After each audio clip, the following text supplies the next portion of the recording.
This is Lalit Kumar Pathak, and today I am going to explain about the programs in Python. As you know, I have made 3 videos on Python. So today I am going to explain about the control structure program in Python. As you know, Python is an interpreter based programming language.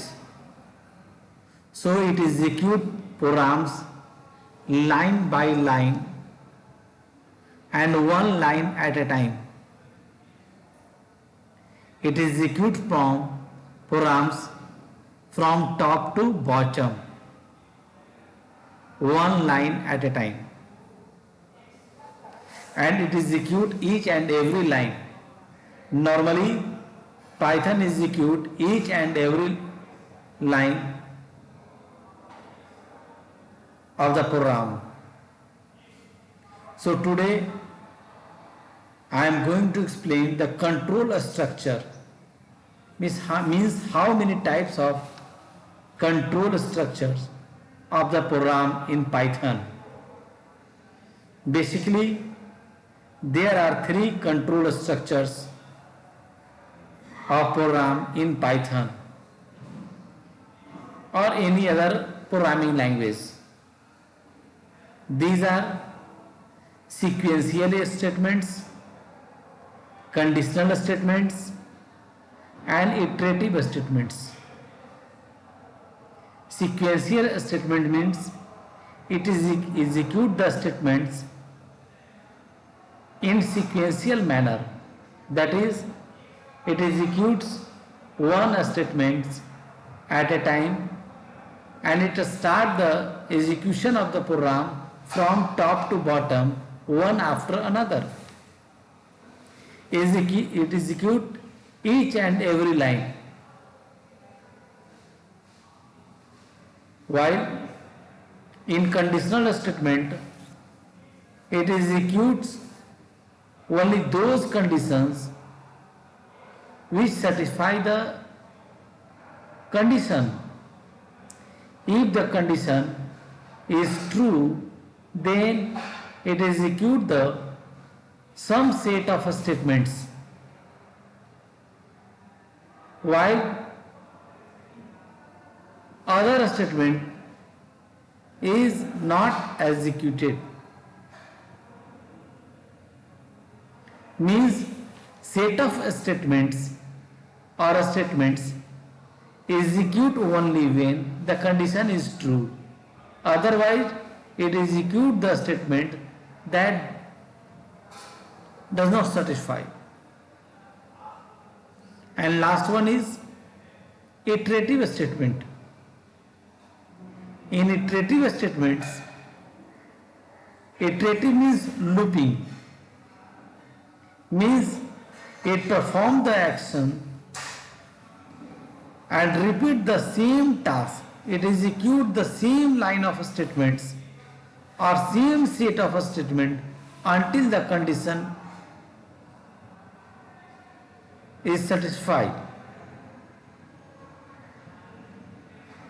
In sequential manner, in sequential statements, there is no statements or function or method required. While the example of conditional statement is if else.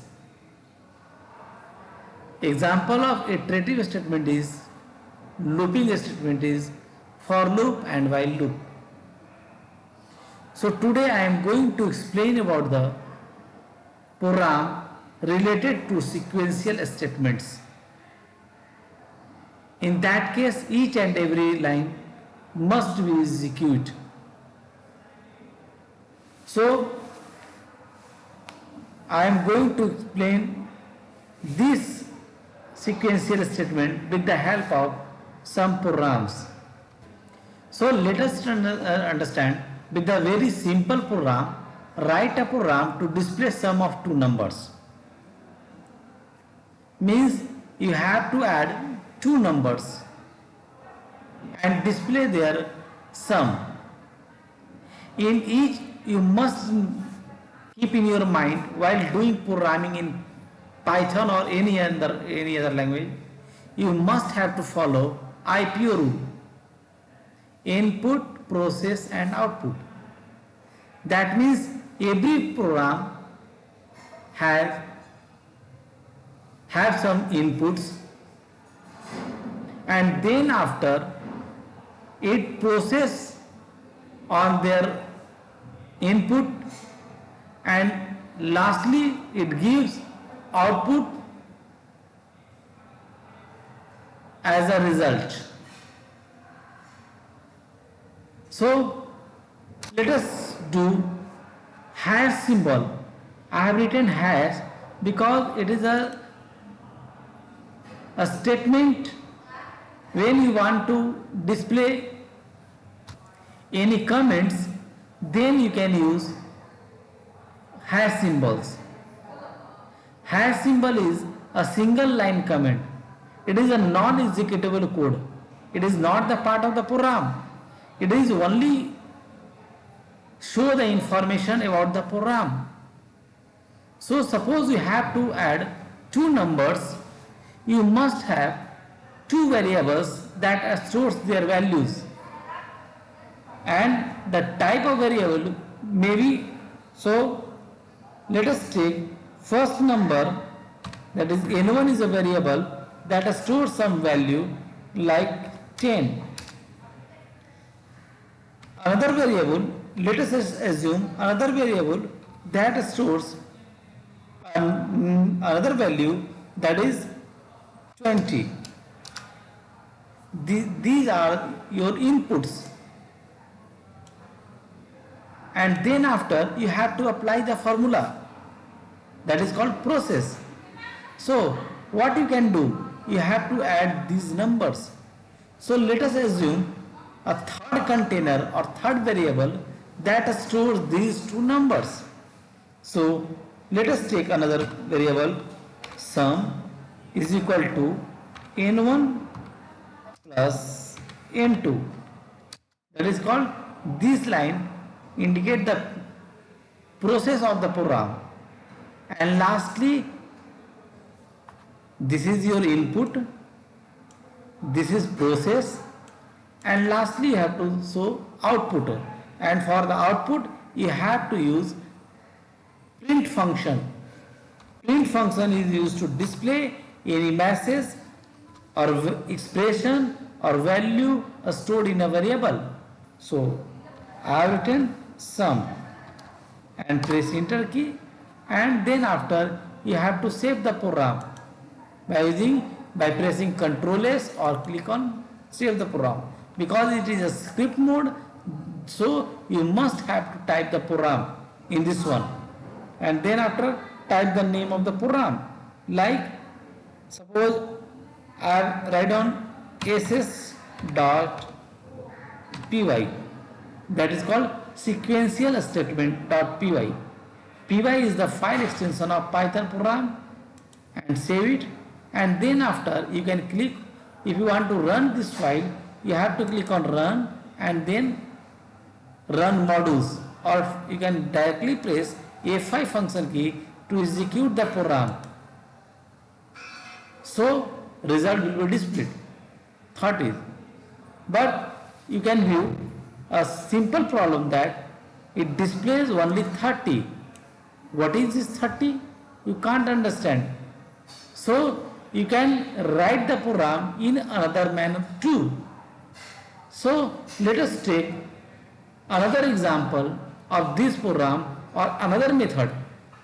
As you know, algorithm, a problem has basic rules of algorithm is a problem has one or more solution, or you can say a problem has a finite set of solutions, and every for problem has some input, and then it give you some output as a result.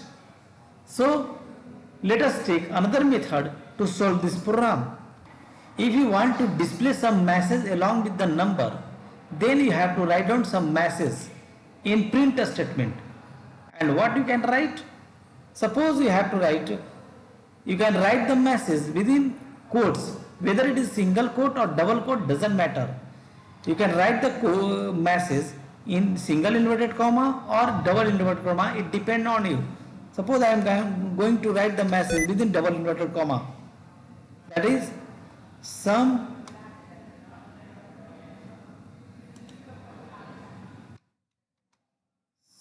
of two numbers is equal to, and this is the message part, and message must be written within quote, whether it is single quote and double quote. And this is a variable, sum is a variable which is written in black ink, and the message and the variable must be separated by comma operator.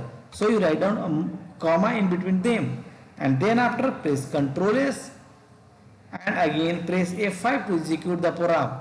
Now you can view the sum of two numbers is equal to 30. Again one more problem comes in front of you, that sum of two number is equal to 30. That means sum of every number is equal to 30. No, sum of some specific digit is equal to 30 only. So if you want to display that sum of which numbers is equal to 30, so you have to modify this program a little bit.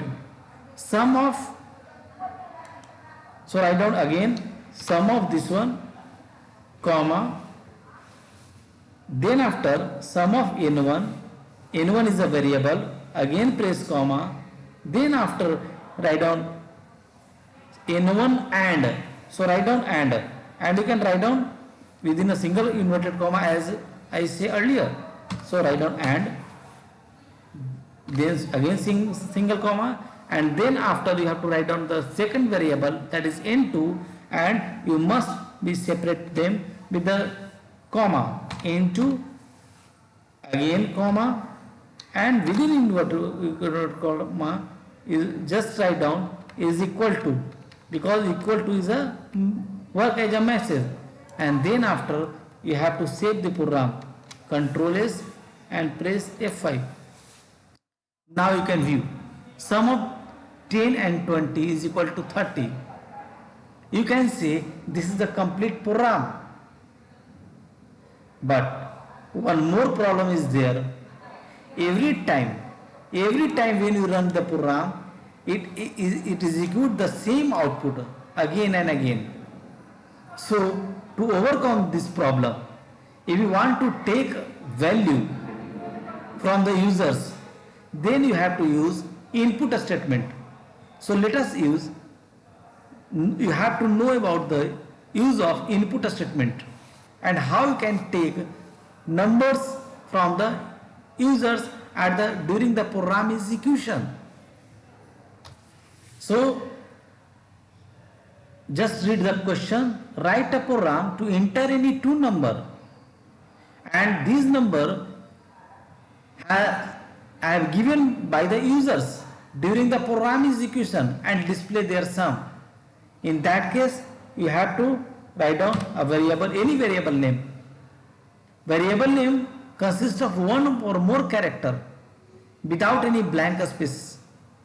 Variable name contains alphabet, number or symbol such as underscore, but variable name must start with a alphabet or underscore only. And one more important thing about the variable name, you are not allowed to use any keywords of Python. Okay, so a is equal to, and then after you have to type int. I use any data type, whether it is int, float or a string. By default it is a string type, int bracket input. Input is a method or function through which we can enter the data. Then type the message, enter any number.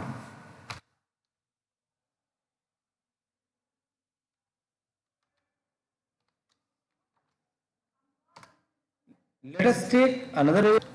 Now, I have taken two variables A and B and use data type as an int. Input first number, input second number, and print sum of A and B is equal to A plus B. Here A plus B is an expression, so no need to take a new variable that stores some value.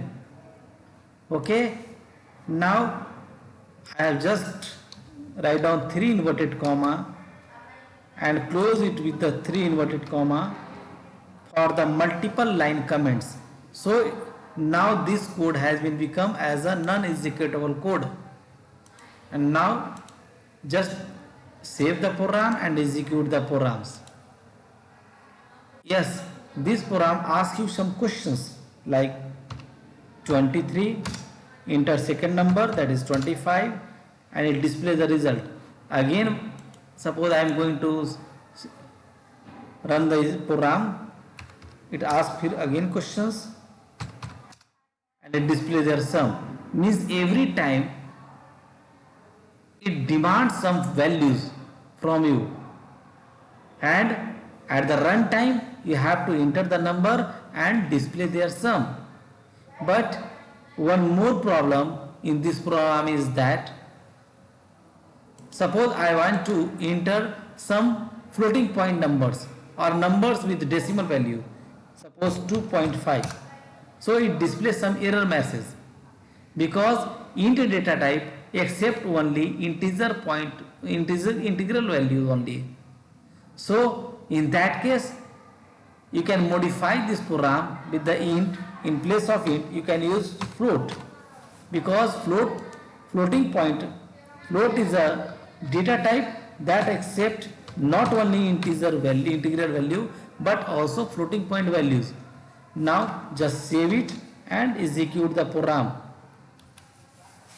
and type the value, suppose 25.56 or 23.58, press enter key, it displays your result.